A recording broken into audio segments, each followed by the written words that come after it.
As France finds itself in chaos following the fatal shooting of a teenager which has sparked riots throughout the country, French football star and captain Kylian Mbappe has appealed for calm. Mbappe has said he understood the rage people felt and added that the time for violence must cease to give way to that time of mourning, dialogue and reconstruction. Good morning, I'm Sarah Sapsanamma. Let's begin with the headlines of the hour. Meeting of the National Coordination Committee chaired by Prime Minister Dahal underway in Pokhara, topics including jurisdiction and laws of provinces being delved into. Farmers of Sindhu Palchok preferring coffee farming with increase in demand abroad. Local coffee being exported to nations including South Korea, Japan and US. At least 25 killed and several others injured after a bus carrying 32 passengers caught fire in Maharashtra, India. Burst of tire identified as a possible cause. And both the semi-finals of SAF Championship slated for today. Bangladesh up against Kuwait and hosts India pitted against Lebanon. A large number of service seekers have been reaching district administration offices in 22 districts of Tarai Madhya region after the government began issuing citizenship by descent to those whose parents had received citizenships by birth. The district administration offices that had been struggling in issuing around 100 citizenship certificates in a single day have requested for additional human resources with the Ministry of Home Affairs, as up to 2,000 service seekers are reaching the DAOs every day. The crowd of service seekers at the premises of Baket District Administration Office in Western Tarai is of those who have received citizenship by birth and their children. Hundreds of service seekers have been receiving their citizenship from the office on a daily basis. However, citing inadequate human resource, the DAO has only been able to issue up to 120 citizenships in a day, which leaves many others disappointed because of the delay.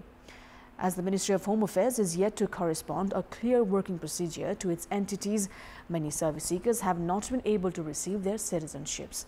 A total of 10,981 have received their citizenship by birth in Baket alone. As up to 40,000 are to receive their citizenship by descent, the administration has said that it would take around 2 years for the current human resource to facilitate the process and therefore has requested for additional human resource with Home Affairs Ministry.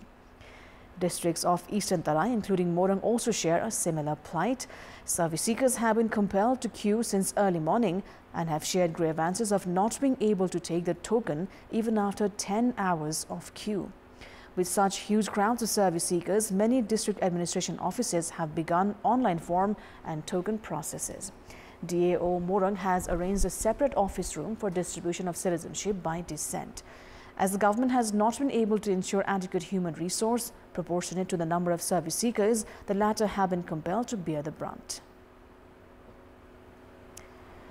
Prime Minister Pushpa Kamal Dahal has said that the role of chief ministers would be significant in ensuring the efficient implementation of federalism.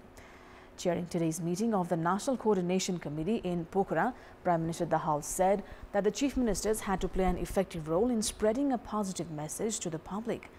Meeting of the Coordination Committee is being held for the first time since the Federation, Province and Local Level Coordination and Interrelation Act was formulated.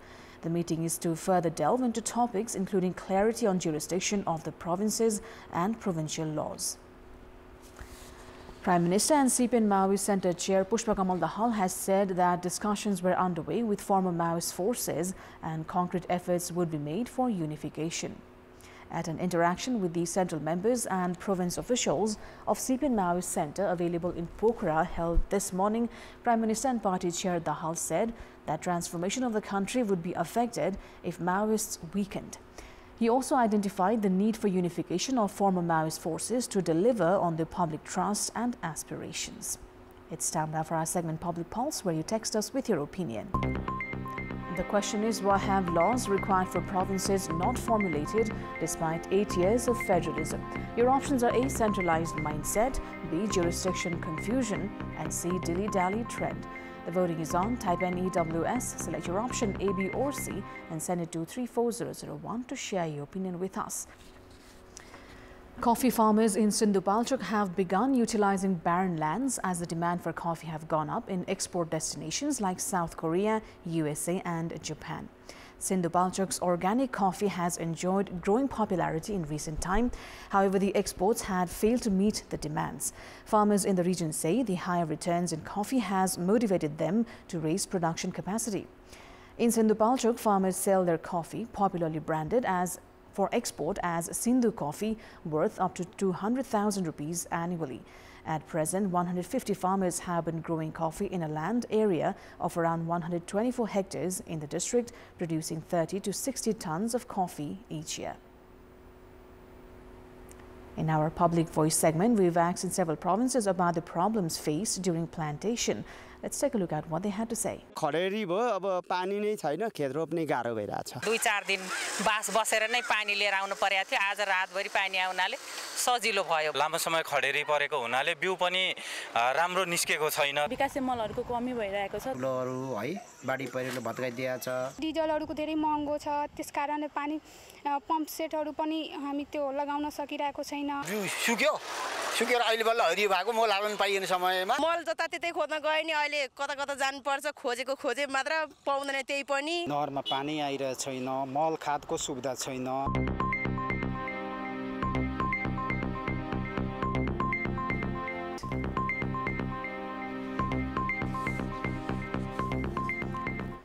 At least 25 people were killed, including 3 children, and 8 others were injured after a bus carrying 32 passengers caught fire on the Samruddhi Mahamari Express in Maharashtra's Buldhana Saturday morning, news agency ANI has reported.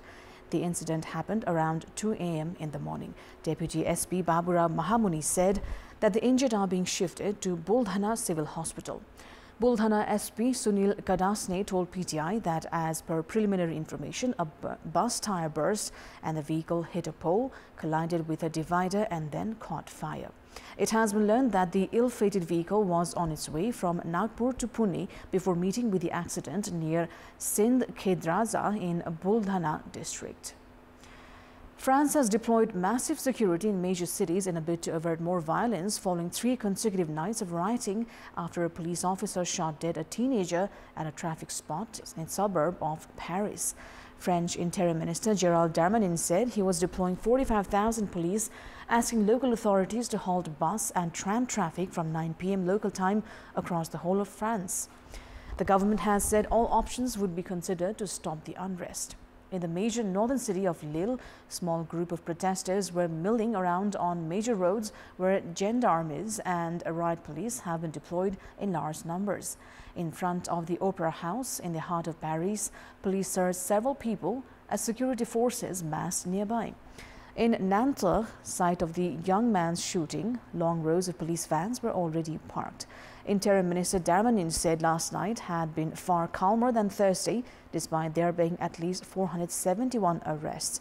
Speaking during a night visit to Yvelines, west of Paris, he told a member of the gendarmerie that they were seeing a downturn in violence.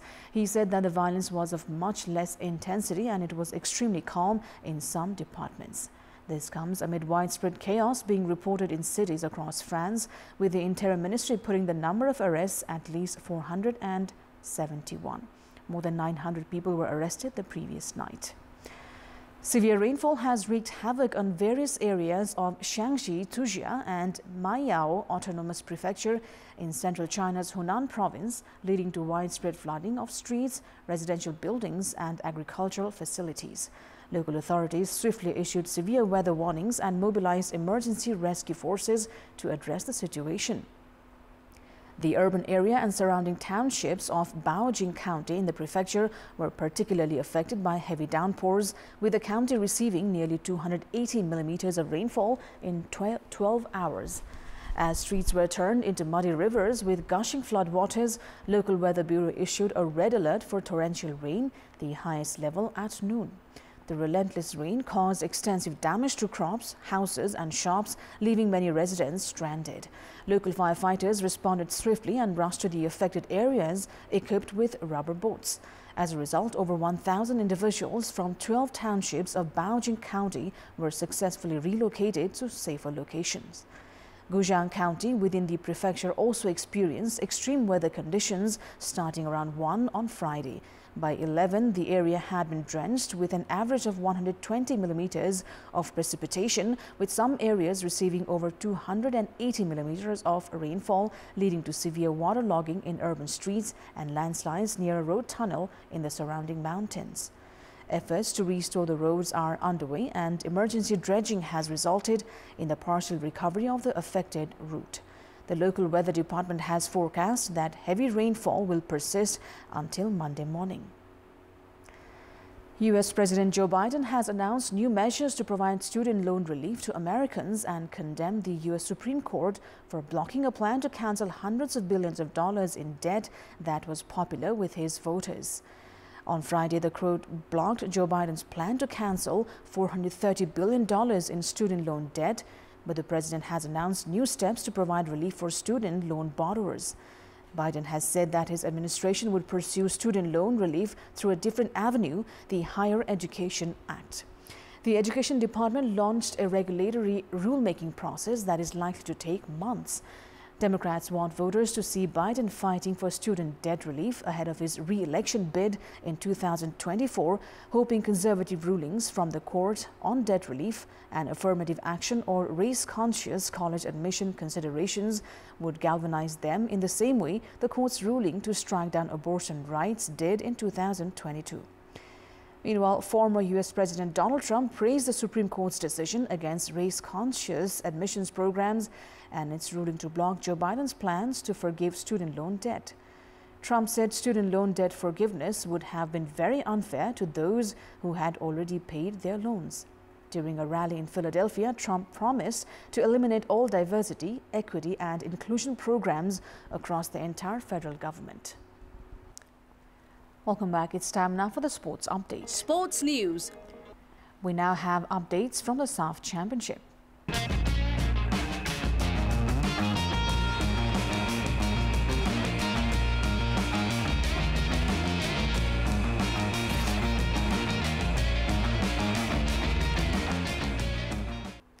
Both the semi-final matches of the SAF Championship are being held today in Bangalore, India.